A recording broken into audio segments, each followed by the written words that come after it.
Good morning. We're having a snowy day here in central Illinois. We've hardly had any snow all winter, so it's kind of unusual. We maybe get 4 inches today, but it's very wet, so it will not stay around very long. I am delighted to be able to interact with you again today. I have enjoyed getting to meet some of you via the class introductions and look forward to meeting each of you and developing my little Microsoft uh, Excel spreadsheet that has that data in a chart so that when I'm grading papers, when I'm working, when I'm just interacting on a discussion board, I can glance over at my wall and see your name and be reminded of where you live, where you go to church, and something about your family. It just helps me significantly. I'm looking right now at our Blackboard week one. You see there at the top of the Blackboard uh, page one.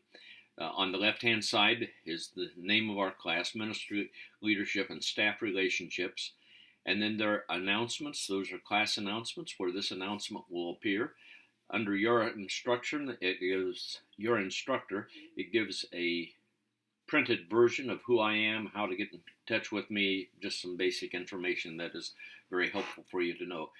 And then the schedule, the syllabus and schedule, those are the guidelines for our class, outlines textbooks and ancillary materials, those kinds of things, as well as the weekly schedule.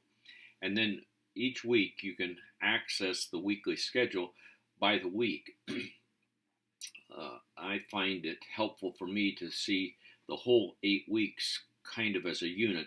I am focused on 1 week at a time, but to get the bigger picture. For instance, I want to encourage you, although it is not assigned, to look at week 8 and a paper that you are to write about things that you have learned through the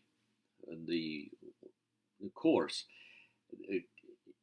I would encourage you to consider beginning a document so that you can begin adding and taking some notes and pointing out to yourself where you find that excellent quote that just hit home with you, so that when you get to week 8 and are writing that paper, in a sense you have it about half done because you have your research accomplished by doing it week by week.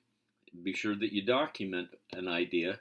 I kind of fall on that situation. Well, it says it in there someplace. And I hate those kind of references for myself, and of course, as my students, I don't accept that kind of reference. I want to know the page number of the specific book that you're referring to. So, just to walk through the week, you'll see there the leader in integrity objectives, week 1. Probe the biblical mandate to live a life of integrity, Titus 2, 7, and 8, great verses, powerful verses. By the completion of this week's lesson, you should be able to consider the multifaceted and long-term impact of personal integrity. 2, cite examples of people modeling integrity. And 3, commit to live a life of integrity. That's where we're headed. You have your class introductions, and then you have various contents.